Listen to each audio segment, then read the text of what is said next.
enabling growth between Switzerland and the United States, especially with Southern California. So the story between trade relations between Switzerland and the US is a story of success. As you might know, the United States became last year the #1 export partner of Switzerland. So they surpassed Germany, France, everybody that used to be the largest partners, even China, right, in the past. So the US for Switzerland is the most important partner when it comes for doing business. In Southern California alone, what do you think? How many Swiss companies are doing business here? Any guess? 25. There are 400 companies that are actively doing business in Southern California. They employ in total over 26,000 people here. And now the best part of it, what do you think is the average salary they pay? It's over $100,000, which is 30% more than the median wage in California. So where does that come from? I mean, first of all, bottom line, Swiss companies pay well, right? So it's actually something that you want to go as a career or you want to do business with. So where does that come from? Now, what is Switzerland known for in doing business with? So what is our export goods?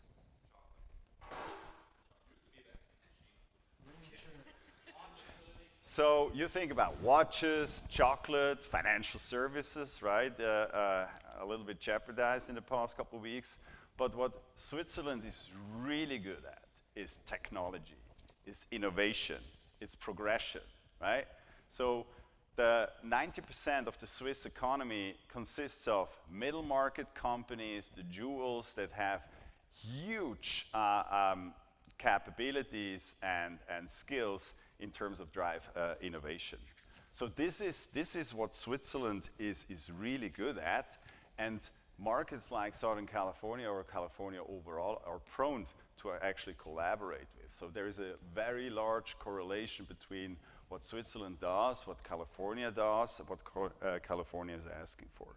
So this is actually the mission also of the Southern California chapter. So we really focus on those technology, on those business models that drive innovation, that drive growth, that drive this kind of bringing the economy into the next area of sustainability, of automation, of robotics, of artificial intelligence.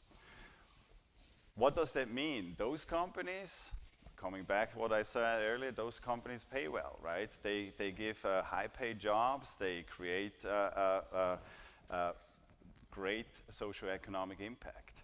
So our mission is we are building a hub, a dialogue platform here to bring those two worlds together, bring companies together, bring stakeholders in this market together, universities, governmental bodies, business associations, agencies that drive this dialogue and that drive this growth enablement. Now, how do we do that? We have a couple of different, let's say, bodies or platforms, for example, like this opportunity meetup that we are doing today. And the key ingredient, what we want to facilitate, are those three buckets of, let's say, success, right? It's on one hand, it's access. If you want to do successfully in business, you need access to the right people, to the right networks, to the right evangelists, to money, etc. Second is you need to have the right message, right? The messaging in Europe, in Switzerland, might be a little bit different than it is here. So we help with, who to talk to, how to talk, what to talk about. And the third point is you need to really have the intelligence and the insights. What do you need? Where are the pain points? Where are actually kind of the opportunities, the niches to go in that you get traction fast? So this is what everybody should get as a reward when walking out from one of our platforms, events that we put in the marketplace here. Now, having said that, yeah, I'm not good with notes. That's always it's always I shouldn't do that every time I do this, and then it's actually not going to work out. So, having said that, partnering with different organizations and building alliances is key for us. So, we have on one hand strategic alliances that we build, for example, with Vontobel. We have it with PlanetInnovation that are hosting us today here. And we have it with other organizations like the Swiss Association of MBAs or local business associations and economic facilitations group like Octane, etc. But also we live from our members, right? Because the relationships and the access that our members bring in are key for success for a chapter like that. So I encourage you, if this is something that you take value from, that you think after today, hey, this is really something, I want to learn more about it, talk to one of our board members or to me, how you can become a member. We have at the moment this Friends of the Chapter type of membership, which is kind of an entry level where you really can kind of figure out what benefit, what's in for me, how much value do I get out of this organization. Now, having said that, as we are guests here at one of our alliance partners and hosts today, I'm very delighted to actually introduce Mona El-Kabir to you guys here. Mona, please go on stage. Mona's my co-host today, and she will give you a little bit of an overview why we are here today and why PlanetInnovation is working with us. Yes, thank you, Matt. So PlanetInnovation is, just as Matt mentioned, innovation is key here. And so PlanetInnovation is actually a company that is headquartered in Australia, and at least 60 to 70% of core business is here in the US, and most of the work was contract engineering. What we found was we also needed to get manufacturing established here in the US, and so because of innovation, and the innovation is growing, especially in the West Coast area, they decided to find a platform here in Southern California, which is actually this beautiful building that you're in. The goal really today is to give you an insight of what's happening, current and future events. There's a lot that's happening in what you're hearing on the news, from the banking, artificial intelligence, and we're all trying to figure out where we're headed in this environment. There's a lot of startups that are wondering if they're going to be able to get their next seed of funding. So we've got a nice group of panelists here that's going to help give us some insight, for current and future. Thanks, Mona. So, as you probably have seen in the schedule, right, our structure is enablement of individuals, but also enablement of companies today. So the first kind of exciting elements is that we give a window of opportunity or a window of insights into two companies that are in those two ecosystems, right? So we're going to start first with the Swiss company with my friend and long-term business partner Dorian Seltz, who is the CEO of Squirro, who will give you some insights how artificial intelligence, how automation, how data analytics will have a huge impact into MedTech, into life science, into research, and how his company, Squirro, is actually finding answers to that. So please welcome to Dorian Seltz, CEO of Squirro. Hello, everyone. Thank you, Matt, for having me. Thank you, all of the attendees. I hope you have a wonderful morning on that side of the big pond, and welcome my colleagues on this side of the pond. I have 5 minutes to introduce to you remotely something a bit about the parrot that claims to be intelligence, or so they say. I want to talk in the next 5 minutes a bit how to tame the stochastic parrot. And what do I mean with that? I talk here about that massive hype that at the moment is ongoing. Everybody talks about ChatGPT. Many of you may have tested this, have tried it out yourself. It's really a tipping point, I believe. And I think the question in those short 5 minutes you want to go after, how will that thereof machine learning affect you as an enterprise? My name is Dorian. I've been in that business for quite some time. We built a company that does exactly this, apply machine learning techniques to enterprise customers. We do that in the US for Armacell, Henkel, Library of Congress, and many others. We do it also on this side of the Atlantic for large organizations like the European Central Bank and others. Now, what are LLMs? What are these large language models, LLMs being the technical term for what there is going on with this ChatGPT? First of all, some of you remember that. This is this fantastic movie called 2001, A Space Odyssey, where there was Hal, and Hal had some grave concerns about Dave, his human passenger.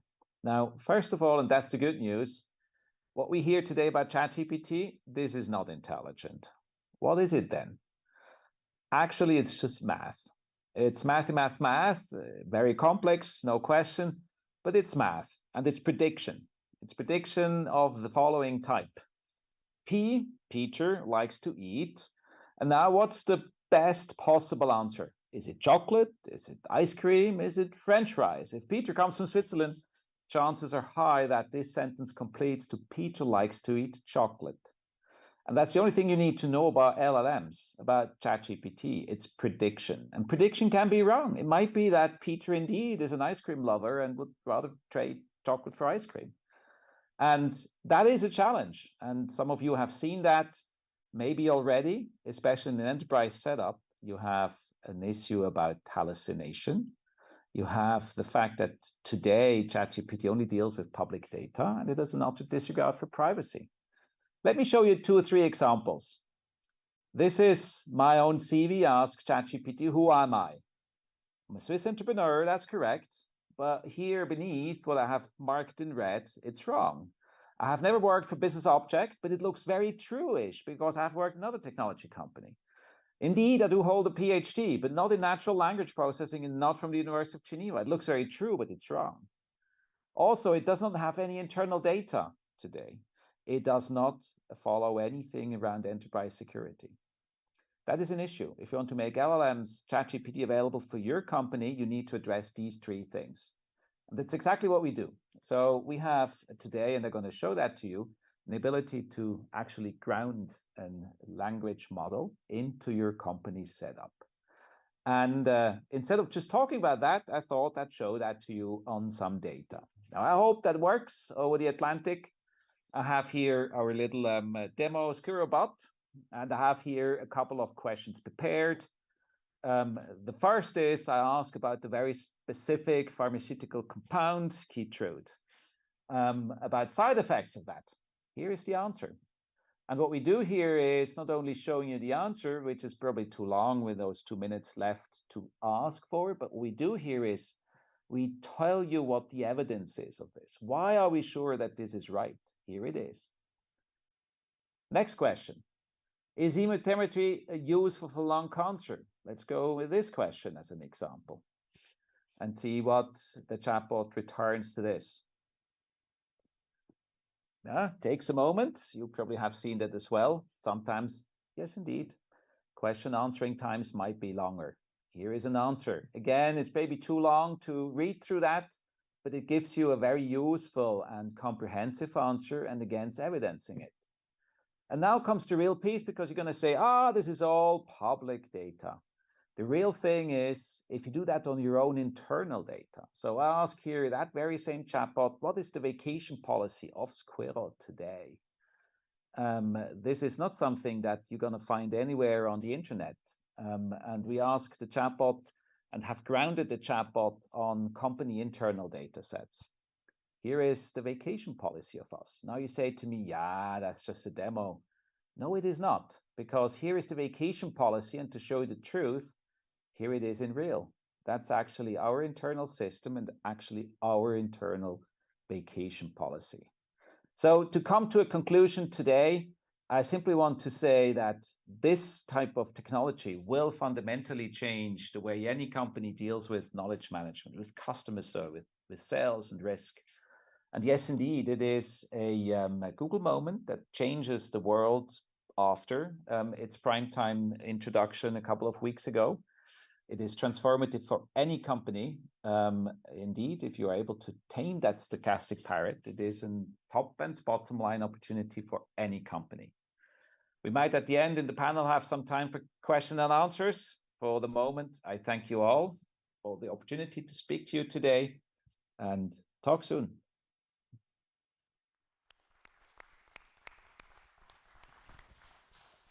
Well, thanks, Dorian. I'm surprised that I haven't seen on the vacation policy, take a time off whenever you like. Not yet? Yeah.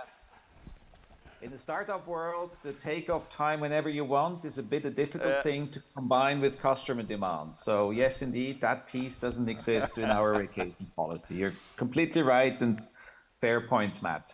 We work on the trajectory, right? That's right. To facilitate it in the future. But I think great, right? I mean, you see, especially when it comes to research, knowledge management, etc., which in MedTech, in life science is a big thing. This is going to revolutionize how people will work in an enterprise environment, but also in an academic environment.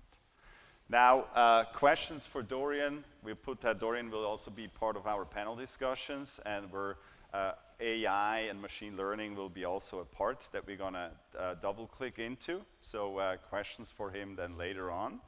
Now, we want to also open up the window to Southern California and what technology companies are up here. So I'm very happy to actually have Richard Hansen, the CEO of Valuation, today here. So give a quick applause to Richard.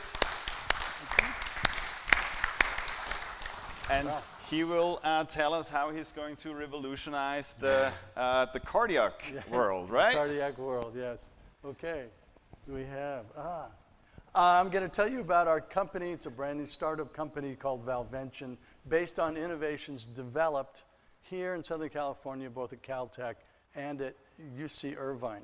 We're an emerging company that's just beginning this pathway.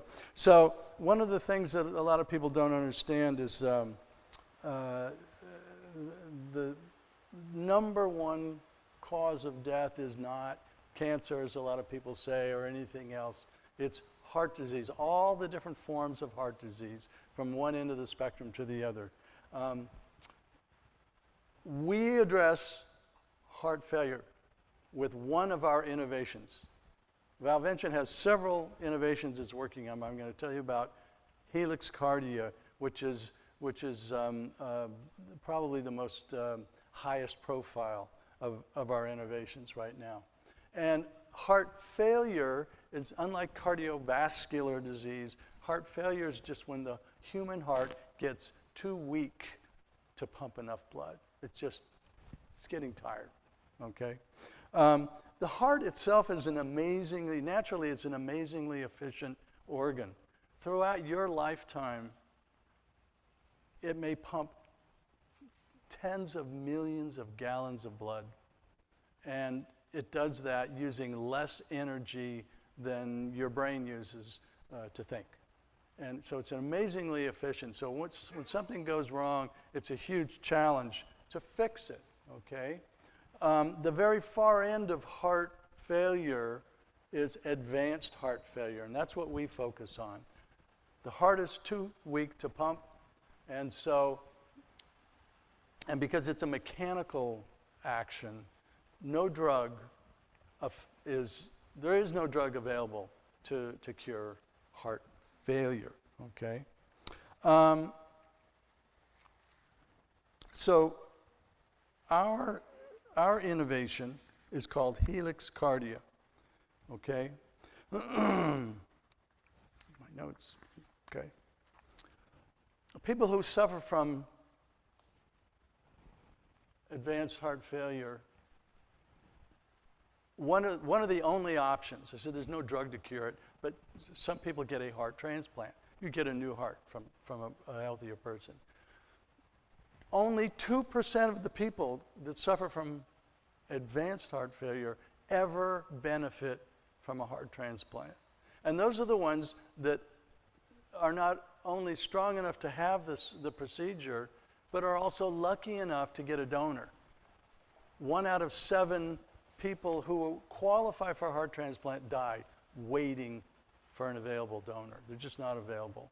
And with automobiles getting more reliable and all the other sources, this is where donor hearts come from, usually from accidents. So it's getting harder and harder, and the population that has advanced heart disease keeps getting bigger and bigger. So heart transplants are unsustainable solution to the problem.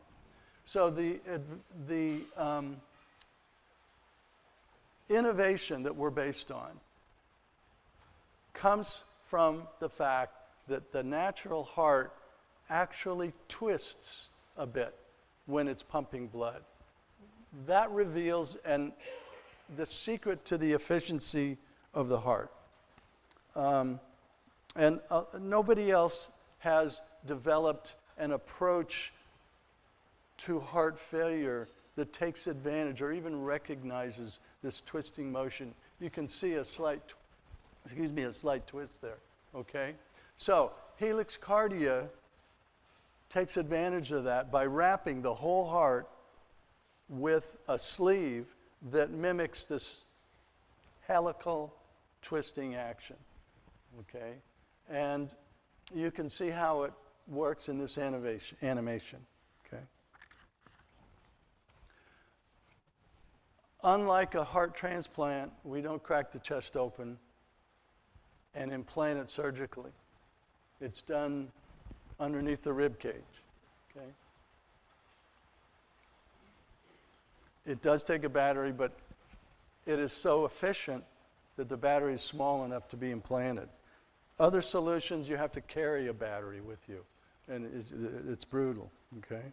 So this Helix Cardia system, in essence, restores your natural life, okay? It's fully implanted, you're not carrying anything around, so you have a much greater freedom than you ever had. It eliminates, other solutions, have some kind of a drive line penetrating your body. These drive lines get infected. It's the #1 cause of readmission to hospital is drive line infections. And people get staph infections that are deadly from these. So our solution eliminates all that. And it's cheaper. And more patients qualify because the surgery is less invasive. So that means instead of just 2% of the available population, maybe we can get to 5, maybe we can get to 10 and grow from there. Okay. So when your blood flow returns, so does your life. That's what we're based on. So this is Helix Cardia. This is the innovation that we are developing right now, okay? And we're in animal trials right now, and we hope to get to first in human within a couple of years. That's it. That's Valvention, and thank you.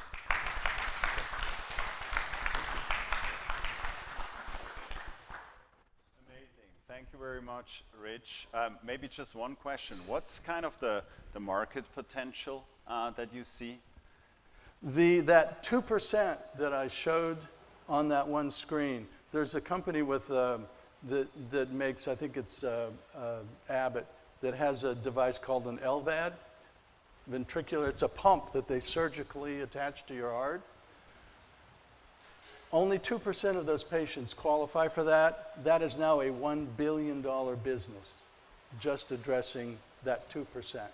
And we are talking about 10% or more. Okay, so if we can get first to 2, and then to 5, and then to 10, you're talking about what they call a unicorn business. Oh, a tenfold unicorn business, I would say. Thank you.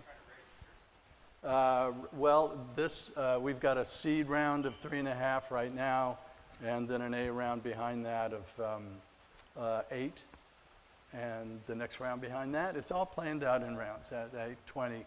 By the time we get to human trials, the cost goes way up, but the return on investment also spikes up too. So, okay. You actually can already sit down here. Okay. So now you've seen 2 companies, completely different business model, but they have one thing in common. They come here to showcase what they're about, right? and how they actually can be of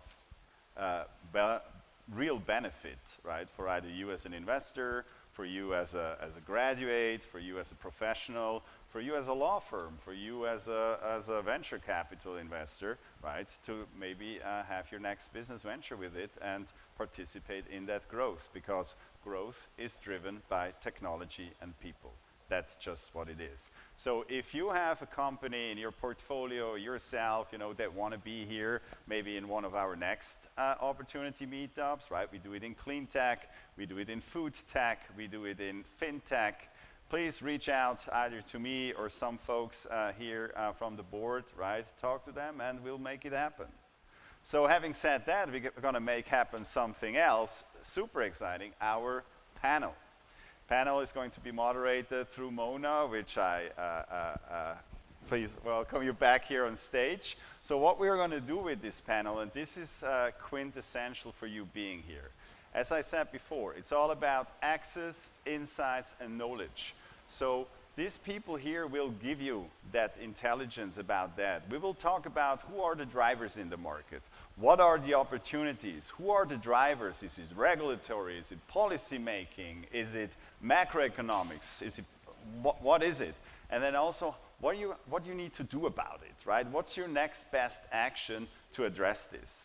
And we have this as an interactive session at the end, so you ask questions and then use the networking moment afterwards, right, to talk to the people here and actually talk about how your business can make next steps in those particular marketplaces and fields of play. So having said that, online audience, and I'm going to welcome also Pascal Köppel on the panel, the CIO of Vontobel Bank. Pascal, welcome. Thanks, Matt. Thanks. Thanks. And I'll hand it over to you. They're all yours. So when Matt asked me to moderate, I had to really think hard what questions I needed to ask here. But if you actually look back 3 years ago, almost 3 years ago to the day, we had a global shutdown, which was caused by the COVID-19. Since then, there's been a sequence of events that have occurred that has impacted the entire globe. And as you can see, if we're looking at current state, there's been a lot on the news from the financials and a lot of the political and policy changes here in the US. We've got an election coming up in 2024. All this is going to impact all the companies from startup to well-established companies. As you can see, you've got some of the big tier companies that are having layoffs in the last 3 to 4 months, and then inflation coming. So one of the things that, one of my first questions actually I'd like to focus on is the global and economic financial state. We personally were affected by that at PlanetInnovation, and it was due to supply chain. I recall just looking out, Newport Beach and Long Beach, there's all these ships anchored for months, and we couldn't get supply. We had line down. That ended up actually increasing even the cost of goods for us. And then it was a trickle effect where it impacted all the other companies, down the line. One of the questions, I'd like to ask you, how does that impact right now, with the commodity costs and, the availability from, oh, sorry, Pascal. I'd like to introduce Pascal. Sorry. No problem. And so Pascal, being, financial expert, I'd like to ask you, the impacts of, supply chain and commodity costs and how that looks now in future state. No, absolutely. It has changed dramatically. I mean, we had this supply chain squeezes, right? We had huge costs, shipping costs, 3 times as normal, right? And that was also affecting medtech companies quite a lot last year, especially. But in the meantime, we see, like that, especially the supply chains, they cleared, right? So it's now much more shorter times, that you have to for the deliveries. So also for the medtech companies, for example, there's less impact this year expected. So definitely an improvement, right? But you mentioned inflation in general, right? And we see that the inflation is coming down. The Fed is doing a great job. They have to increase the rates. They do that. And we see the inflation is coming down, but not that fast. And a lot is, of course, because of the labor market. And we expect that this year, you know, like the costs for especially medtech companies will rise also because of the salaries, right? So I think that's a little bit the situation, right? Yes, thank you. And The supply issues had a big effect on medtech companies because it caught them short, especially for life-saving devices that had to be manufactured and delivered out. So now companies are scrambling to protect themselves from these transient supply shortages. They don't want to be caught again. So, and it's driving up the cost of a lot of innovations right now, so. And can you actually, I'm sorry, Pascal, I went straight into the questions. So I'd like to revert back and have you give a brief on your company, Vontobel. Yeah, no, absolutely. Vontobel, so I'm the Chief Investment Officer for the US business. Vontobel is a Swiss bank. We are focusing on asset management and wealth management. So probably important these days, right? We are not involved in investment banking or commercial banking, where you use heavily the balance sheets, right? That we just heard with other banks. So it's in a way a lower risk business model, managing the assets of pension funds, insurance companies, and private individuals. And of course we can open accounts in Switzerland for US persons. I think that's very important, also connecting, you know, like Switzerland with the US. Important for entrepreneurs, you know, that are globally acting and sometimes need, you know, like another hub for banking and management of assets, but also for private individuals, right? And so that's one of our core businesses here. In the moment we are touring through the US, talking a lot about the home bias. That's our main focus in the moment, and how to reduce that home bias. And of course there's a lot of opportunities in Europe, and the question is always like, is it now the right moment to start to increase a little bit the international allocation? And indeed it is, but yeah, that's another topic, not for now. Thank you, Pascal. Well, that actually leads us into the next question, which has to do with policy and legislation, and how it impacts the medtech and life sciences. Richard, could you give a little bit on this topic, specifically, you know, the evolution, where we're moving towards from the innovation and how that's involved from, for example, stem cell therapy, next generation sequencing? The biggest impact of government policy has to do with regulation of, in medtech business, the regulation of medical devices. It's not getting easier every year. The pathway that an innovation has to go through it gets tougher and tougher every year. This is especially true for drugs. The hurdles you have to go through in order to get anything approved, let alone is it a viable drug, does it work, but those pathways are complex. My field is the device side, and the device sides too are getting more complex every year. So the regulatory overhead adds a burden, and it adds time to the development. So something new is being innovated. It takes a lot longer for it to finally reach the healthcare, in the hands of healthcare professionals. Thank you, Richard. And Dorian, from an artificial intelligence, I mean, we're a medtech company here, and we're seeing more and more, you know, companies coming to us asking us to support with, you know, artificial intelligence, cybersecurity. How do you, what are you seeing right now from legislation, and how that's impacting the environment when it comes to artificial intelligence?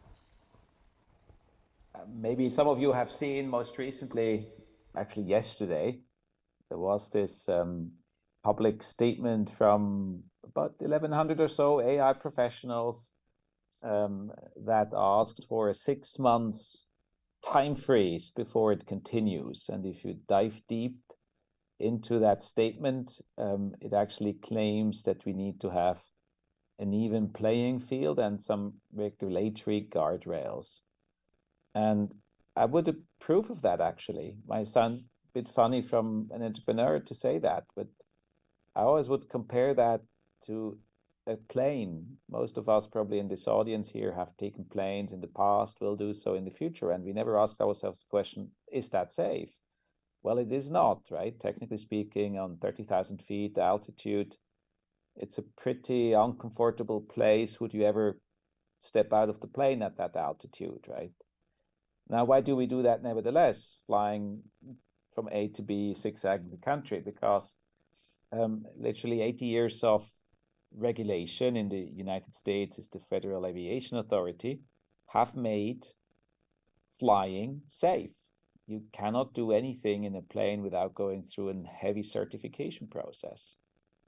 And these kind of like transformative technologies, obviously life science itself knows about that itself. And now I think for artificial intelligence, to put such guardrails in place is, I think, a wise choice. It will allow everyone to make use of these technologies and their promise and actual transformative, positive and transformative powers while doing so safely.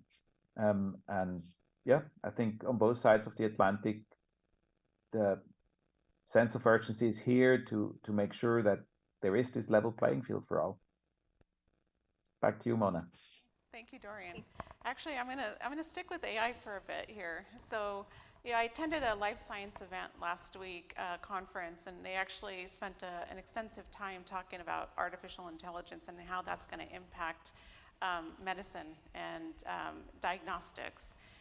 It was actually a panel, and it was the UC Medical Center that, for all the UCs, are collecting data collaboratively and assessing that data in order to quickly treat patients. They're not just treating, but also prevention. And they're actually using right now, collecting all that data, throwing it into data analysis and analytics to understand that. And most of the time, doctors are experimenting with patients. You go in, they say, okay, we're going to give you this drug. It doesn't work. They change the drug. Okay, it's the lower dose. Now we need to increase the dose. What are you seeing from the medical device and how artificial intelligence is going to move in that direction? I do see many areas where this will be applied. You just talked about this application of AI to detect these sort of patterns. I mean, AI at the end, I think I showed that in that very brief overview and pitch. Today, AI is not necessarily super intelligent. It just mimics intelligence if you talk to ChatGPT. But what it is really good at, supremely good at, is detecting patterns. So, from those early stages where you recognized, as an example, cancerous cells in X-rays, breast prevention, breast cancer prevention, and all that, all the way to medical devices. And medical devices at the end of the day is the same, right? You will use them in manifold ways, and you will have over time an abundance of usage data. And to be able to read out of that usage data at that stage, or already at the moment of development, thanks to this algorithmical methods, optimization potential, probably also ways to look at things differently and figure out efficiency gains elsewhere that maybe us humans would have overlooked. That makes it hugely valuable. And again, I point to evidence of this. Some of you might have seen a couple of years ago when DeepMind, this company that Google purchased a few years ago, played Go against the, at the time, best Go player in the world. And I believe it was in match 3 or 4, where the human player stood up and literally was wondering what's happening here, because at that time already about 2-0 or 3-0 back, the computer made a move that he thought this is equivalent to suicidal. It turns out that the computer, having played millions of such games against itself, figured a sequence of moves that us humans, because we are socially brought up and look over each other's shoulder, have effectively not seen. And that sequence of moves was a novelty and made the computer also win. I believe it was game 3 or so. So, to deploy this in a conjunction with human ingenuity, and I think that's for a long time to stay, innovation, imagination, to quote Einstein, is us humans. We are better at that than any computer. After all, ChatGPT is an invention of humans. But use that pattern detection at a power of infinity, literally, by now. That combination, well applied, will lead to breakthrough moments for any medical device company, I believe, over the next couple of years. Thank you, Dorian. So we have a big elephant in the room. It happened maybe 2 weeks ago, called Silicon Valley Bank. We personally were impacted. We actually bank with Silicon Valley Bank. It was a big scare. And then there's sequentially things happened thereafter. We have Credit Suisse that also got impacted. I think what we're seeing is that we work with a lot of startups as well as large companies, and there is a little bit of angst of, are they going to get their next seed of funding? When that's going to come. So what are you seeing from that perspective, where we're at today and where you think we'll be at in the next couple quarters? Yeah, so of course it's not nice what happened, right? So that's definitely not what banks want to achieve, right? So that's definitely very sad also for clients and investors. So I look at it a little bit from the perspective of operational, seamless, like going forward. And with this regard, I think the regulators and central banks did a great job when I look at it, so that they saved in a very short moment, like that the deposits. I think that was important, because at the end the banking system, and we see it again, right, is a trust business, right? So if you don't trust the bank will fail, right? And so it's also a reminder again to all the bank management, right, that they have to deal with the trust, right? That's probably the most precious thing they manage, and it's not the return, right? So it's really the trust that they have to manage. And I think it's a good reminder. Now, going forward, of course, because of the higher interest rates, we will see probably more, I wouldn't say problems, but more banks that really need to change, right? But again, the regulators stepped in, the national banks in Switzerland stepped in significantly, and they found solutions, right? I think, and for example, in Switzerland with Credit Suisse, the next Monday payments could be made, all the loans were here, right? So everything was smoothly operating. It was not the outcome that everybody wished, right? But from an operational point of view, everything was still working. So I think that's important too. I agree with you. Friday we got the news. On the weekend we started sending notification to all our customers that were going to send us big checks to hold those checks. And then by Monday we were operating again. So that was a quick turnaround time from the mitigation, and it was quite impressive. I wanted to go to you, Richard, actually, because you're gonna, you might be impacted by this, being a startup company and looking to raise early seed funding.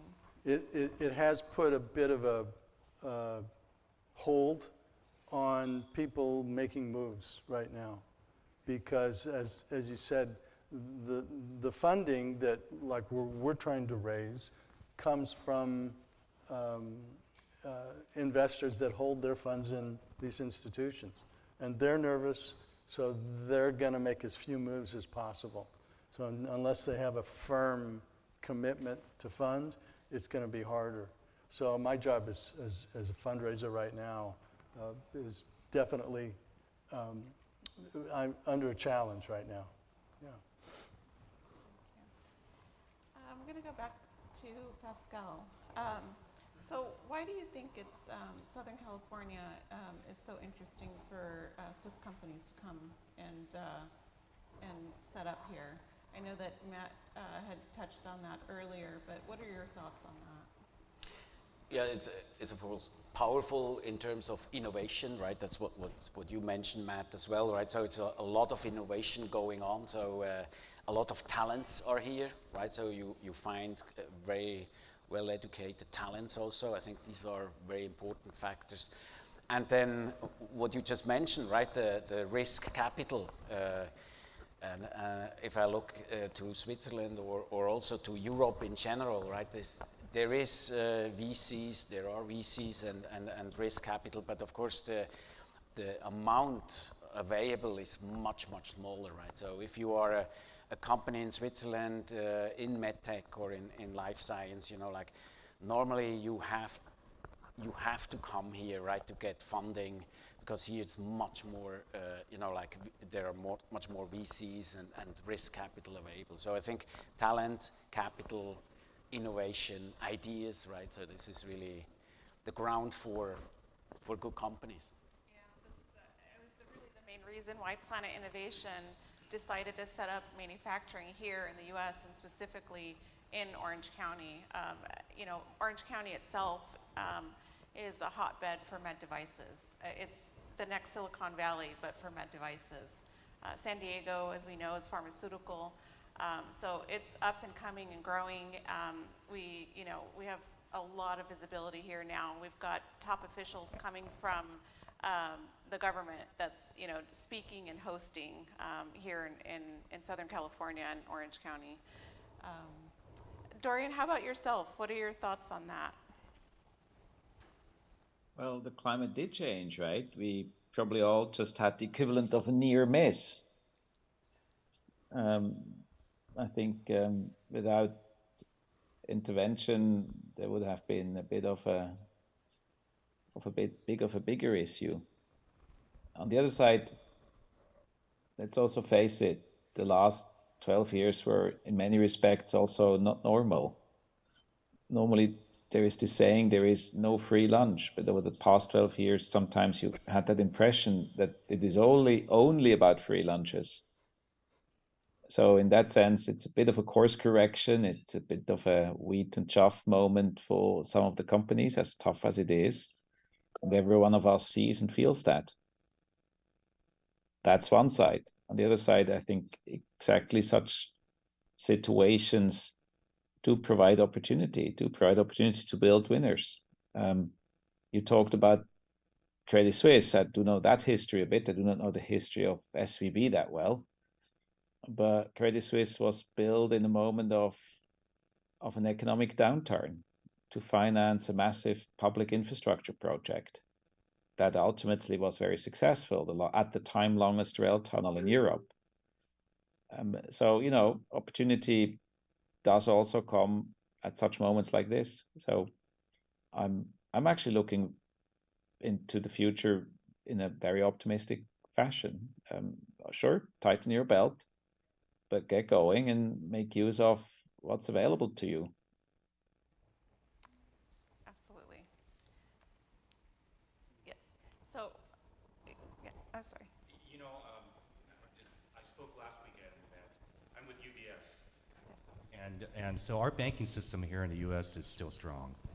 Silicon Valley Bank, it was what we call a Kairos moment. Certain things happened at the same time. That's very different from other banks.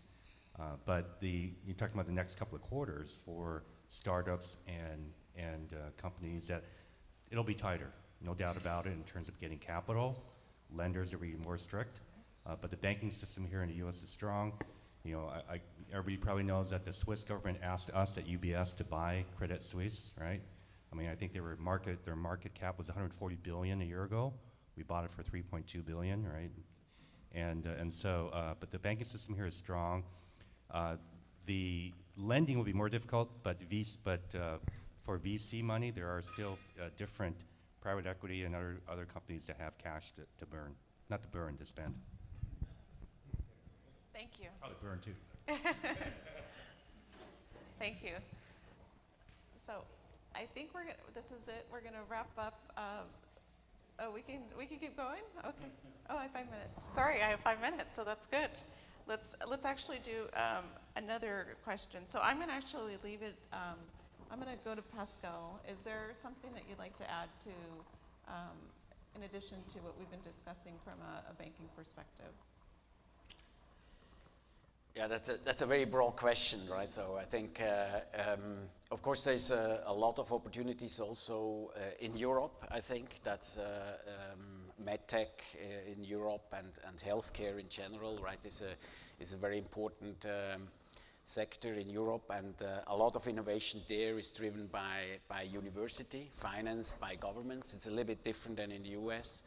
So a lot of money goes into the universities, and then they generate the ideas, and from the university it goes into the market. And of course, I think especially if there are VCs in the room, right? So there's a lot of opportunities, I think, for European companies as well. But then also for investors in general, right, to broaden a little bit their universe. I think that's definitely something. Also looking at the banking system, right? It tells us bulk risks are risky, right? We should avoid bulk risks. So diversification, more regions. I think that's important. And Dorian, actually, I wanted to come back to you because when you actually shared one of your slides, and you typed in your name and it gave a whole profile on you, and then there were some mistakes in there.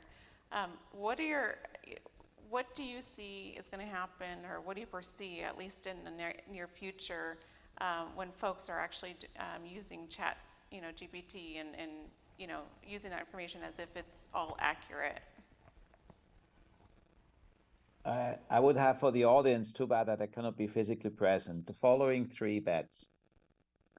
Bet number 1, we will see the equivalent of a fat finger event, which is normally referred to in financial services industry as somebody wiring accidentally a couple of $1 billion to the wrong account.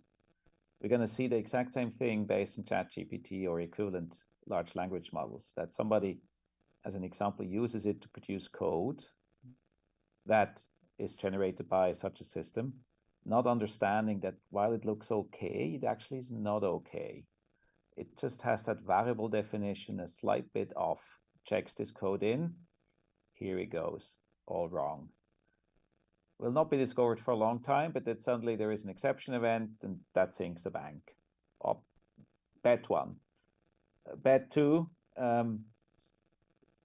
especially the newer versions, they start to have with you meaningful conversations. So there will be a debate, is this now intelligent or not?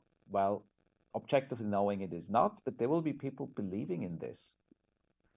Let's not go too far, but there will be people that worship this a bit like a cult. That's sort of the negative side. On the positive side, I do think there is the equivalent here of a Google moment. So that's bet 3. Some of you remember Alta Vista, at the time the leading search engine, and there were very clever people, analysts, that said, search is dead, Alta Vista owns it. Comes on stage Google. Anyone still using Alta Vista? No one, I believe. What everybody overlooked, though, at the time is Google came on stage with not a business model actually in hand.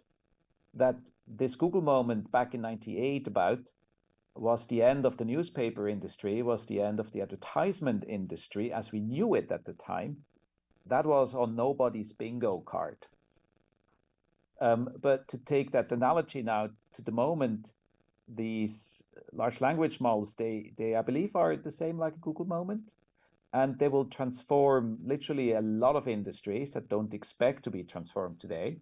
But at the same time, not only transform industries, but also open up massive new opportunities.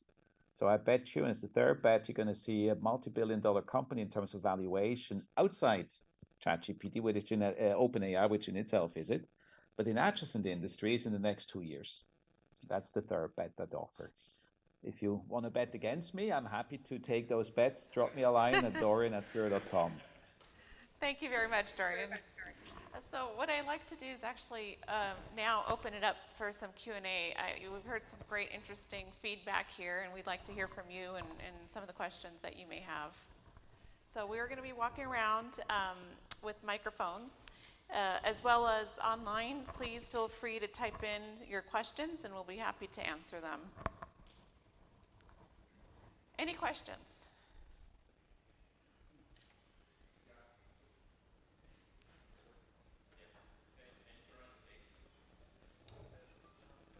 Testing? Yep, there we go. So yeah, Richard, I have a question for you.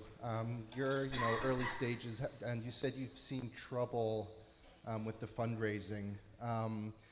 Has it been investors shying away from your tech, or is it more check sizes have kind of started to shrink? Boy, that's a great question. I just think that, and it's been such a compressed amount of time since this financial crisis has changed their thinking. So I hope it's a short-term effect. But they're just deferring a lot of decisions. I don't think it's the size of the investment. There's an axiom that says that, the bigger the better. Once they've qualified an investment, they get a better return off of a bigger investment. But they balance that against risk. So all those factors I don't think have changed. I just think there's a delay. There's until the comfort level returns back to its normal. That's what I'm saying.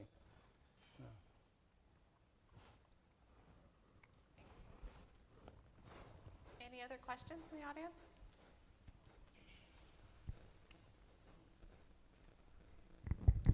Thank you. This also probably is mostly for Richard. Medical device companies, there's probably 10,000, I would guess, or more in the United States that are in the development stage of some kind of medical device from any stage.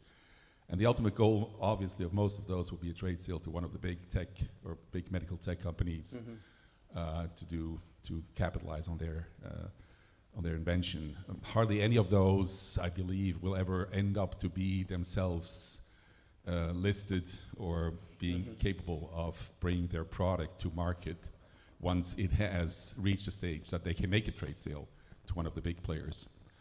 What do you think it takes besides luck to make that step, and how long will it take your company, for example, until you can realize on your potential? Okay, well, it's true. To market, sell, and support a medical device in this world requires a whole different set of skills. Innovation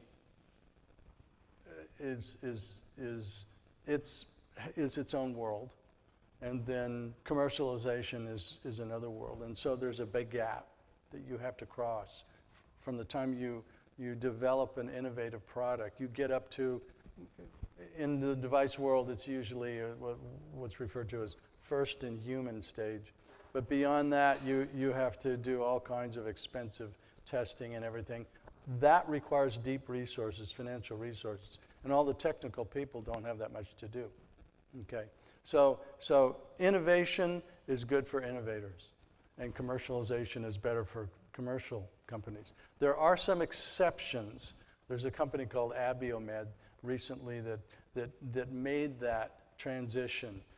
And what they did was they went public in the meantime, and they used the publicly raised funds to develop a commercialization. And then a couple months ago, they were acquired by J&J for $16 billion. Okay, so they were very successful. They managed to navigate that. Most companies just can't do it. The skills aren't there. So I don't think that's going to change much. And I think you have to look at an exit to a big incumbent company if you have a hot. What are success factors? How long will it take you? In our company, this is an implanted device that's considered life support. It's class 3. I don't see it happening in less than 5 years to get to the first in human, and which is a good entry point for a big incumbent company. They can afford all those clinical trials. And then they may take a few years from the time they take over until they go commercial. So it wouldn't be surprising to take 6, 8, 10 years before you finally get a device like ours prescribed by a doctor. Yeah. But the benefit is huge. Yeah. This question is for Pascal, specifically on investments. I would love to get some insights, just curious, based on what happened with the banking industry. In my network, I have seen a lot of people moving or allocate some of their wealth into other asset classes like properties and also arts. What are your thoughts on those? Yeah, thanks for the question.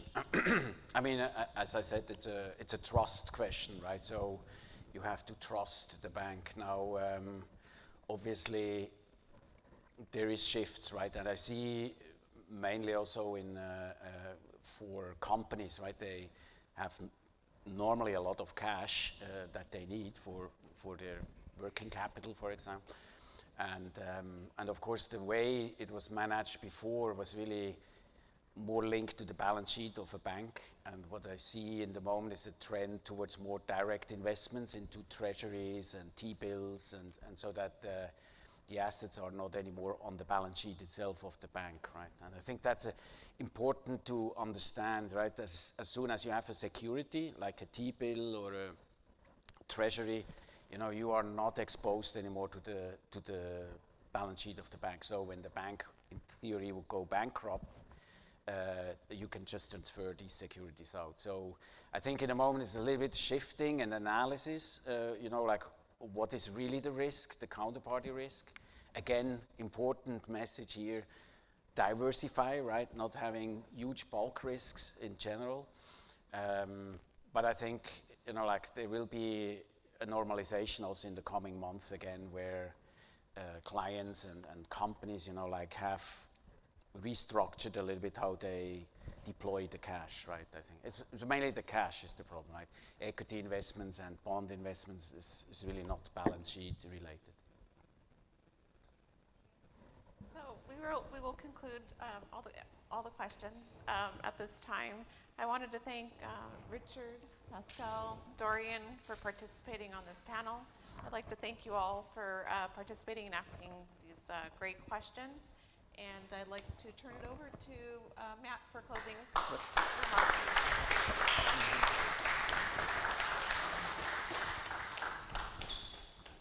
Great session, right? What do you think? Yeah, did you like it? Good, good, thank you. So, online audience, stay tuned. We are not completely done yet. So first of all, we're going to wrap up. So you will have more time to kind of deepen conversations with our panel speakers and with other folks in the room. But first of all, I want to say thank you very much, guys, for being here, being such a great panel. Thank you, Richard. Thank you, Pascal. Thank you, Mona. Excellent job. And then I also want to thank our helpers. Please, guys, come on stage. Yep. For a great job doing all the very important stuff in the back. We have Phil Ensler, we have Bastian Oberli. Great job, guys. Maybe somebody can take a picture. That would be awesome. Where's our photographer? Perfect. Thank you very much. And then, of course, I wanna thanks to our sponsors, PlanetInnovation, Vontobel, Swiss Financial Advisors, for supporting the event today. Now, a quick outlook what's happening in the next couple of months. We will have some more events like this. So there is something around cybersecurity and defense technologies happening in August. We will have some more socializing events in between. Who knows when is the Swiss national holiday? August 1st, exactly. So there is we will have a presence at the Swiss Fair in Los Angeles. So join us there if you want to have a little real Swiss experience, right, with cheese and white wine and stuff. And then we will have a clean tech event later than in September. But I also want to use 10 seconds to talk about our avant-garde gala that we're going to run in October this year. So one of the main things is we do hopefully good things here, but we also want to talk about it. And talking about doing good things is about recognizing who is doing those things that have impact, that are good for society, that are good for careers, they're good for investments. So we will have, or we put in place, the Avant-Garde Award. That award will be given to that venture, that organization, that individual that did the most impact in each other's socioeconomic markets. So we will have, we started that last year with the first gala, right? Maybe you have read about it. And this year, on 21st of October, we will have this award gala in downtown LA in the California Club. So I hope that some of you will join us for that session. We'll have wonderful keynote speakers, a wonderful program around it. So stay tuned, look out for invitations. You will have something in your mailbox that will give you more information about it. Now, having said that, I'm going to say goodbye at this point to our audience overseas and somewhere else on the planet. So thank you for being here today. I hope you enjoyed it as much. If you have anything, please reach out to us, and I hope to see you next time. And I really thank all of you for coming here today. Enjoy the networking and relationship building, and I hope we're going to see you soon next time. All right, thank you very much.